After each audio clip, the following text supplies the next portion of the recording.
नमस्कार मित्रांनो, आज आहे शुक्रवार 22 डिसेंबर 2023। रोजच्या प्रमाणे आजही आपण सोडवणार आहोत कौन Banega Crorepati IDFC first bank daily quiz offline. आता काही थोड्याच दिवसाचा खेळ राहिलेला आहे। चला तर मग जाऊया आपण सोनी लिव्ह या ॲपवर। सोनी लिव्ह ॲपवर आपल्याला बॅनर शोधायचा आहे प्ले अलॉंगचा। हा आहे प्ले अलॉंगचा बॅनर, यावर आपण क्लिक करायचं आहे। आता आपण आलो आहोत प्ले अलॉंग या खेळाच्या स्क्रीनवर। इथे आपल्याला दिसत आहे IDFC फर्स्ट बँक डेली क्विजचं ऑप्शन, तर यावर आपल्याला क्लिक करायचं आहे। चला तर मग तुमच्या स्क्रीनवर आहे पहिला प्रश्न, 10,000 फीट से ऊंची दुनिया की सबसे लंबी सुरंग जो वर्तमान में उपयोग में है। तर या प्रश्नाचं उत्तर आहे ऑप्शन डी, अटल सुरंग।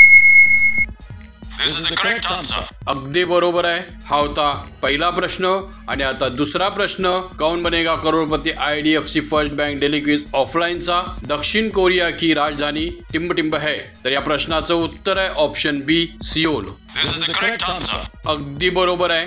तर हा होता दुसरा प्रश्न।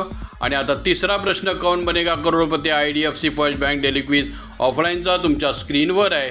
सायबर धोखाधड़ी की स्थिति में आपको क्या करना चाहिए। तर या प्रश्नाचं उत्तर आहे ऑप्शन डी, सभी विकल्प सही।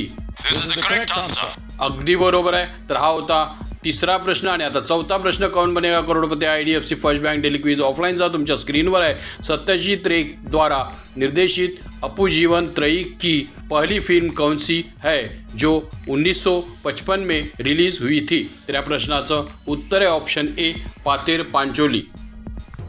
This is the correct answer. अगदी बरोबर आहे। तर हा होता चौथा प्रश्न। आणि पाचवा आणि आजच्या दिवसाचा शेवटचा प्रश्न, Kaun Banega Crorepati IDFC first bank daily quiz ऑफलाइनचा तुमच्या स्क्रीनवर आहे। आप IDFC फर्स्ट बैंक में माध्यम से जावक प्रेषण के लिए लेन देन कब कर सकते हैं। तर या प्रश्नाचं उत्तर आहे ऑप्शन डी, 24/5 सोमवार से शुक्रवार तक। No, this is the incorrect answer. याचं उत्तर होतं ॲक्च्युली ऑप्शन बी, उत्तर चुकीचं दिलं आपण, तर नोंद करा। शेवटच्या प्रश्नाचं उत्तर ऑप्शन बी आहे। तर हे होते आजच्या दिवसाचे एकूण 5 प्रश्न की ज्यामुळे तुम्हाला मिळतील अगदी बरोबर 5 प्रश्नांची प्रत्येकी 100 प्रमाणे एकूण 500 गुण, की ज्यामुळे तुमची रँक बूस्ट होण्यासाठी मदत होते। चला तर मग पुढच्या व्हिडिओमध्ये भेटू। आभार।